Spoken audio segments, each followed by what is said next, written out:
Hi everyone, welcome back to my channel and you are still with me, Pak David, in English Online Teaching Learning. Okay, how are you doing? I hope you are fine. So, stay at home, stay healthy, and please do obey the health protocol by applying 3M yaitu mencuci tangan, memakai masker, serta menjaga jarak untuk memutus mata rantai penularan COVID-19 or to break the chain of contagion of COVID-19. Well, for today's meeting, we are moving to the new chapter, that is chapter 6. It is about cause and effect. You can open your textbook on page 74.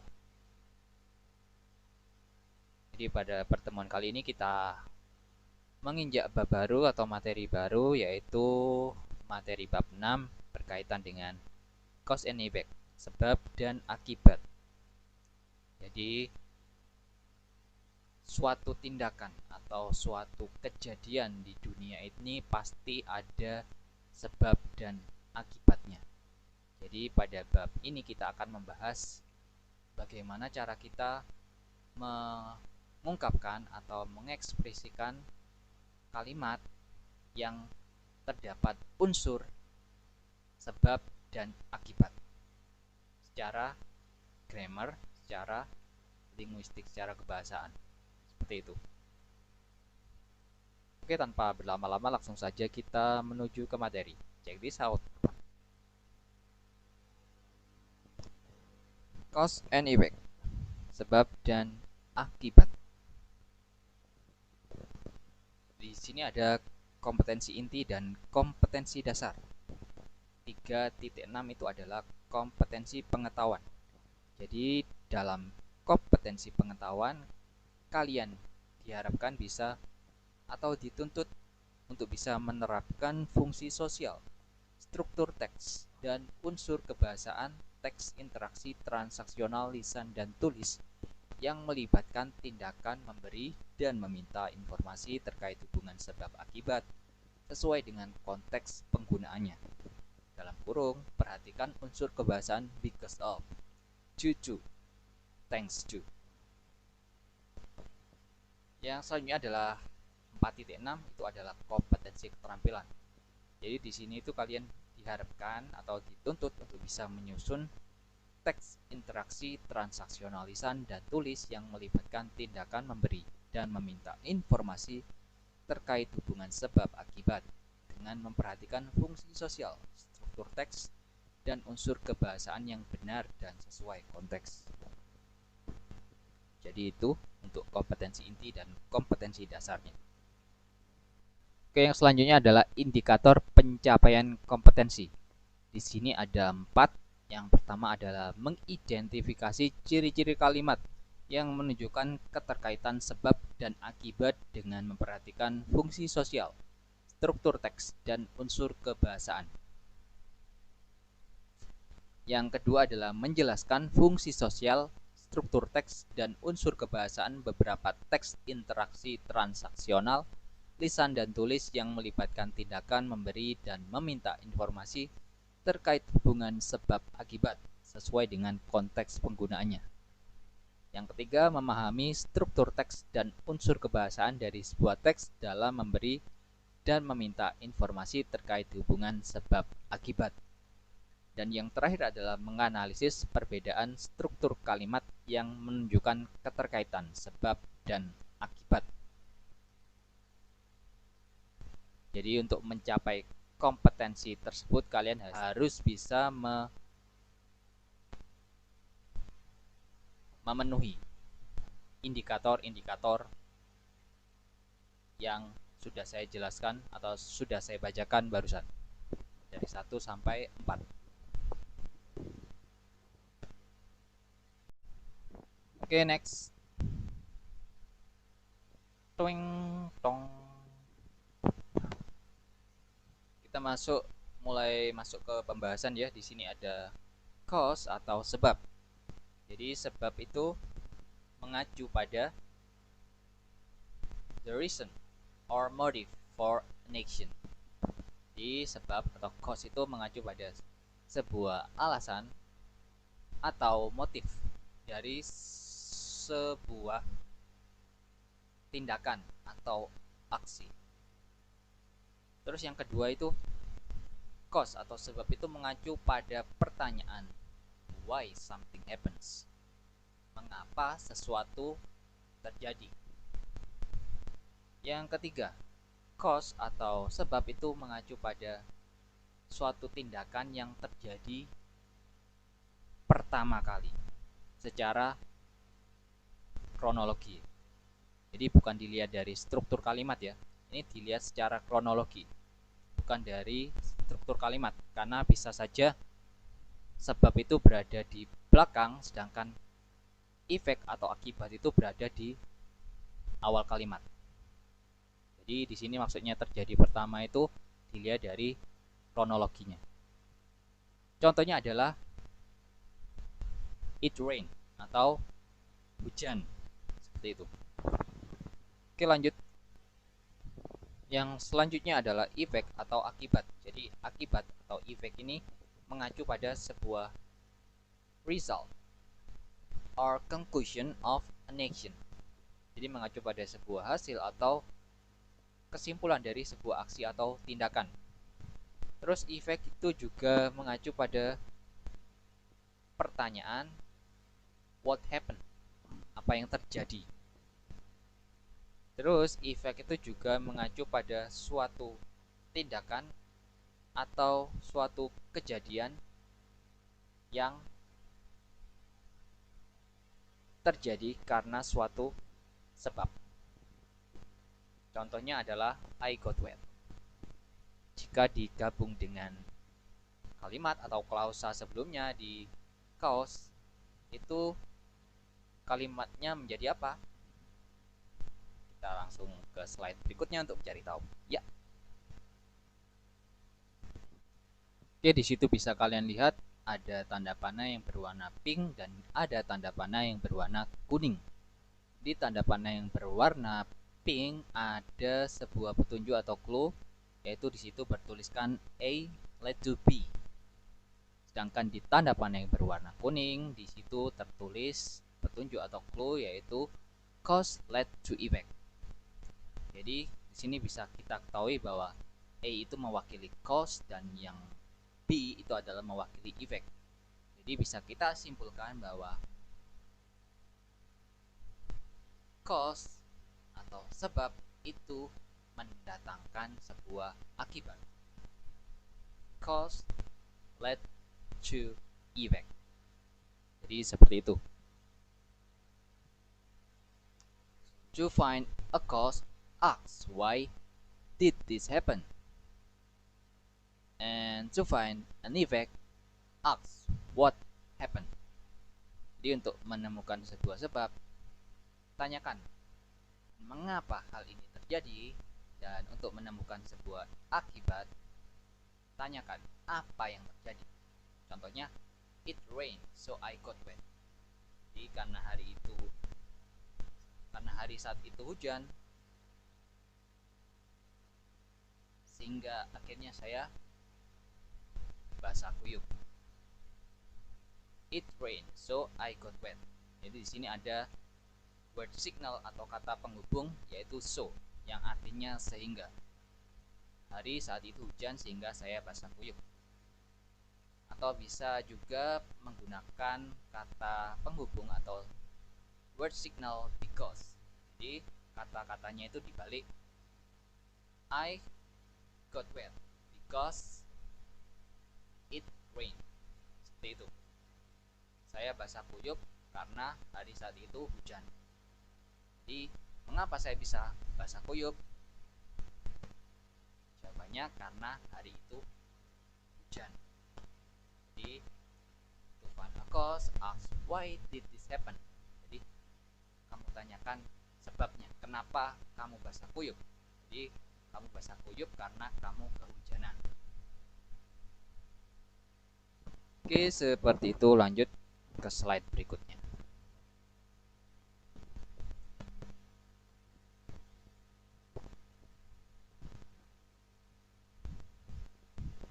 When we talk about an effect resulting from a certain cause, we use expressions such as because, since, as, owing to, due to. Jadi ketika kita membicarakan sebuah akibat yang dihasilkan dari sebuah sebab tertentu, kita bisa menggunakan ekspresi atau ungkapan seperti because karena, since itu karena juga, as itu karena, owing to karena, due to itu juga karena atau dikarenakan atau bisa juga disebabkan. Examples. Jadi contohnya itu ada 5. Yang pertama, the plant didn't grow because Aaron forgot to water it. Jadi tanaman tersebut tidak tumbuh karena Aaron lupa menyiramnya. Jadi di sini bisa kita identifikasi bersama-sama yang mana sebab, yang mana akibat. Jadi di sini sebabnya itu adalah Aaron forgot to water it. Jadi Aaron lupa menyiram, itu adalah sebab. Jadi hasilnya apa? Konsekuensinya apa dari tindakan yang dilakukan Aaron, yaitu dengan tidak menyiram tanaman? Akhirnya tanaman tersebut tidak tumbuh dengan baik. Jadi seperti itu. Jadi the plant didn't grow itu merupakan hasilnya atau efeknya dari tindakan yang dilakukan Aaron, yaitu karena Aaron lupa menyiramnya. Jadi sudah jelas di sini sebab atau cause-nya itu adalah Aaron forgot to water it, sedangkan akibatnya adalah the plant didn't grow. Di sini pakai kata penghubung atau conjunction because. Oke, contoh yang kedua adalah the basketball team of SMA Kasatya Cendika won the match since the another team missed the foul shot. Jadi tim basket SMA Kasatya Cendika memenangkan pertandingan karena tim lawan gagal memasukkan tembakan penalti atau tembakan pelanggaran. Jadi di sini bisa kita simpulkan sebabnya itu yang the another team miss the foul shot. Jadi sebabnya itu adalah tim lawan gagal memasukkan tembakan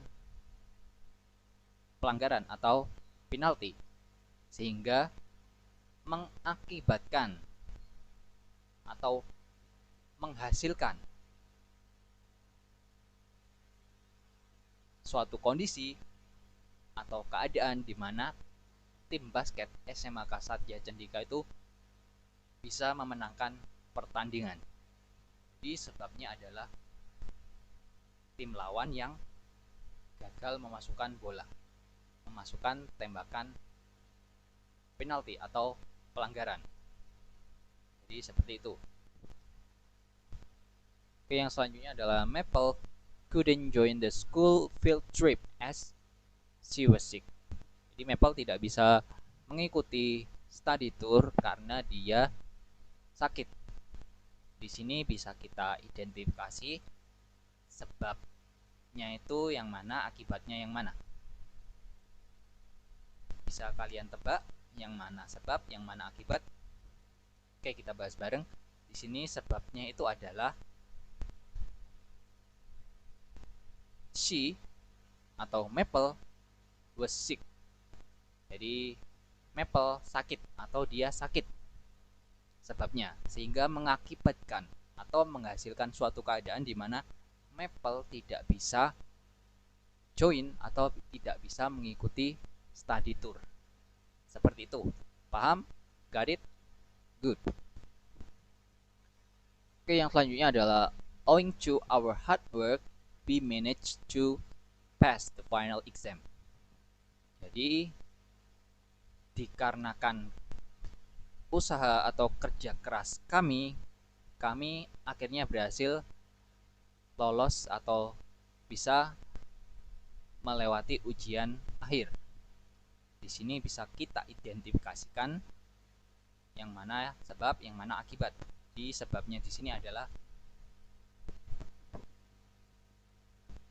owing to our hard work.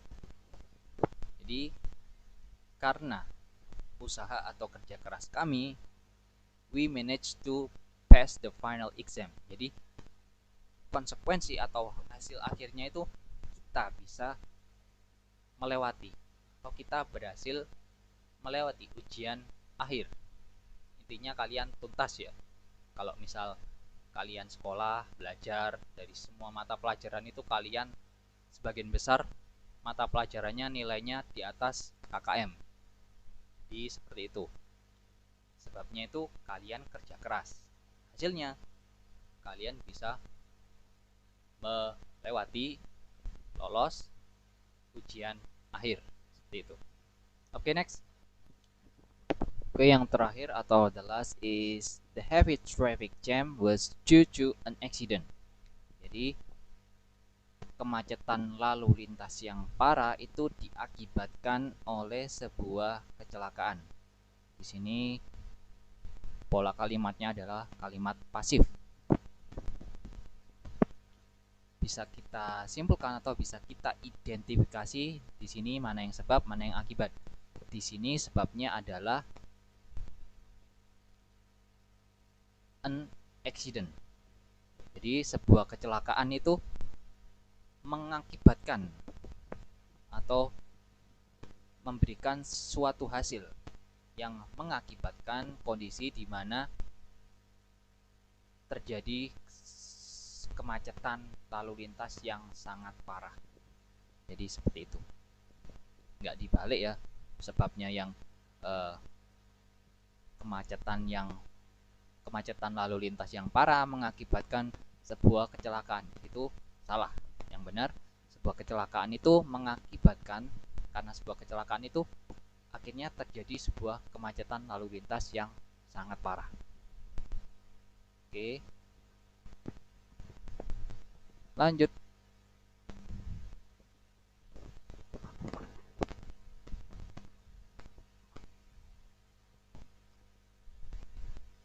Kita lanjut ke pembahasan mengenai di sini because of versus due to. Jadi ada perbedaan mengenai penggunaan because of sama due to secara grammatical. Because of merupakan bentuk kata dalam bahasa Inggris yang memiliki arti karena. Because of adalah bentuk adverb atau kata keterangan yang digunakan untuk menjelaskan verb atau kata kerja. Contohnya adalah I came here because of the invitation. Di sini ada kata kerja. Di sini kata kerjanya di garis bawah itu yaitu came.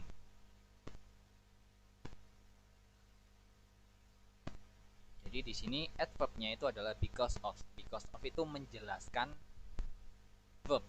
Di sini verbnya adalah came. I came here because of the invitation. Jadi kata keterangan because of itu menerangkan atau menjelaskan kata kerja came. Gitu. Oke, yang selanjutnya adalah due to. Due to juga merupakan bentuk kata dalam bahasa Inggris yang memiliki arti karena. Due to adalah bentuk adjective atau kata sifat yang digunakan untuk menjelaskan kata benda atau noun.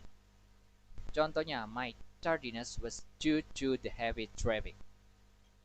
Jadi, keterlambatan saya dikarenakan kemacetan lalu lintas. Atau saya terlambat, ya keterlambatan saya disebabkan oleh kemacetan lalu lintas yang parah. Seperti itu. Jadi di sini due to itu adalah adjective, kata sifat yang menerangkan kata benda. Di sini kata bendanya apa? My tardiness atau keterlambatan saya. Jadi due to itu menjelaskan atau menerangkan kata benda, my tardiness.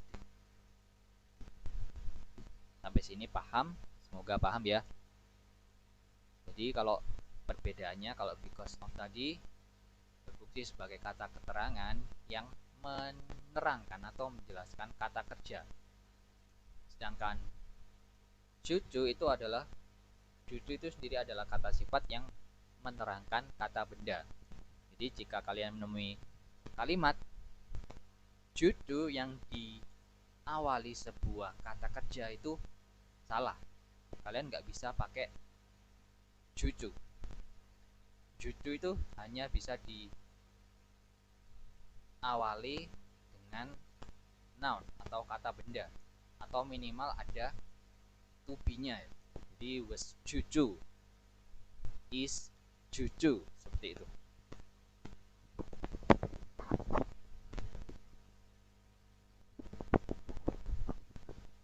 Oke, yang selanjutnya adalah penggunaan thanks to atau the use of thanks to. People tend to use thanks to in positive situation. Jadi orang cenderung menggunakan thanks to pada situasi atau keadaan kondisi yang sifatnya positif. Contohnya adalah thanks to her kindness, the project was accepted. Jadi karena berkat kebaikannya atau karena kebaikannya, proyek itu atau proyek ini diterima. Seperti itu. Next, sometimes thanks to is used ironically in a negative way. Kadang thanks to itu juga digunakan dalam hal yang sifatnya negatif atau menyindir. Contohnya adalah thanks to the rain, the game was cancelled. Karena hujan atau berkat hujan ya, permainan atau pertandingan dibatalkan. Kayak gitu. Jadi nggak tahu ini istilahnya menangis bahagia atau menangis menderita, ini nggak tahu. Jadi istilahnya seperti itu, kayak menyindir.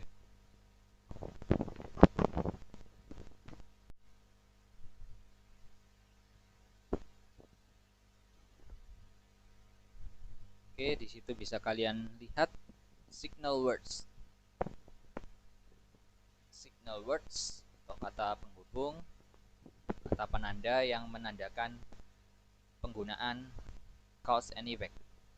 Signal words. When we talk about cause, we use the following signal words: because, the reason for, on account of, bring about, give rise to, created by, contributed to, led to, due to, for this reason, unless.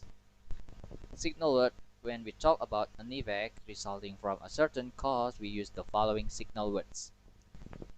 Yang pertama, as a result, then, hence, for this reason, therefore, outcome, so, consequently, finally, therefore, in order to, etc. Jadi selain yang saya sebutkan atau saya jelaskan di slide sebelumnya, itu ada macam-macam signal words yang bisa kalian gunakan ketika kalian membuat kalimat atau mengungkapkan suatu ungkapan yang mengandung unsur cause and effect, sebab dan akibat. Next, some examples of cause and effect relationships. Jadi beberapa contoh mengenai hubungan antara cause and effect. Yang pertama adalah ada dua kolom di situ. Yang pertama kolom sentence and the next column is cause and effect relationship. Sumatran tigers are almost extinct because people killed too many of them.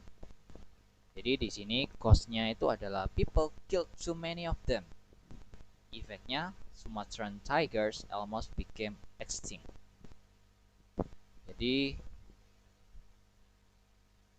karena orang membunuh terlalu banyak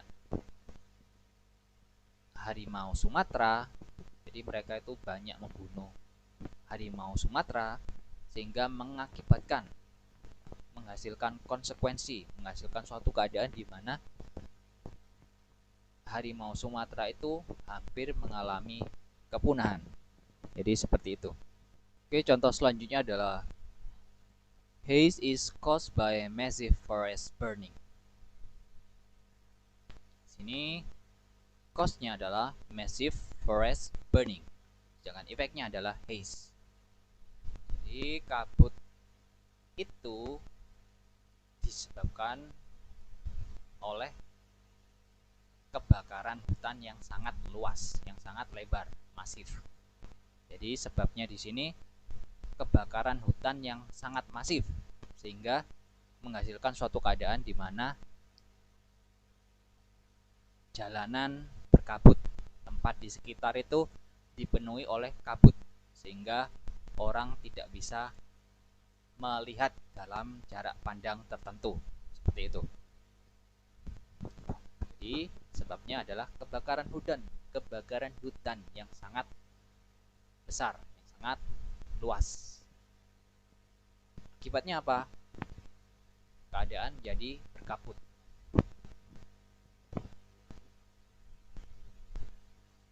Oke, contoh selanjutnya.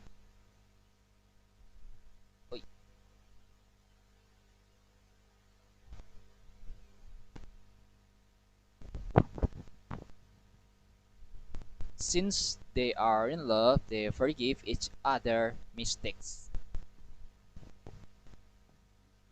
Jadi identifikasinya di sini cause-nya adalah they are in love. They are in love. They are in love.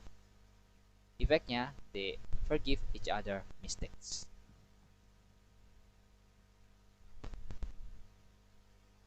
Mereka jatuh cinta sehingga mereka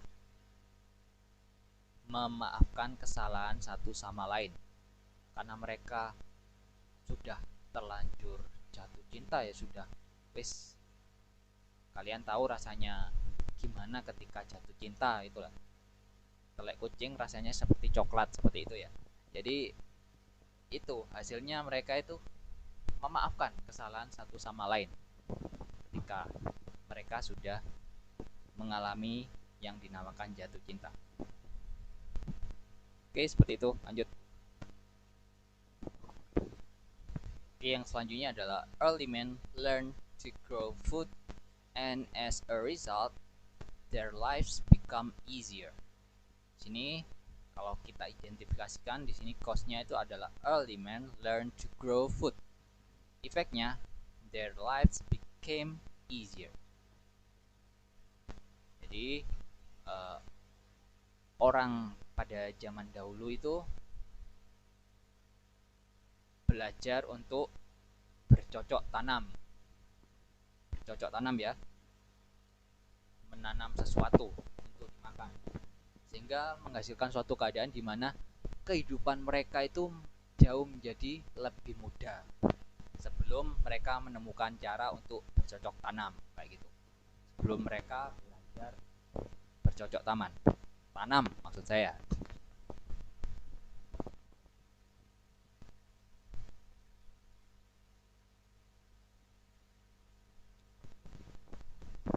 Okay, next. Let's take a look at the sentence structure of cause and effect. Jadi, sini kita akan membahas pola kalimat atau struktur kalimat dari cause and effect. Pertama, itu due to, because of, owing to, and thanks to are followed by a noun. Oke, yang selanjutnya adalah because, since, as, for are followed by a verb.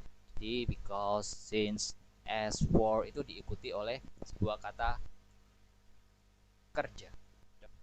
Oke, kita sampai di akhir slide. I think this is enough for today's class, today's meeting. I hope you understand everything that I was explaining from the beginning until the end. And if you have any question, just ask me. Whenever you have time, just ask me. And I personally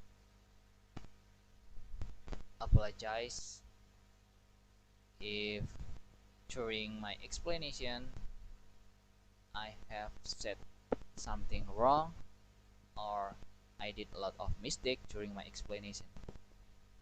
Okay, thank you very much. See you next week. Bye.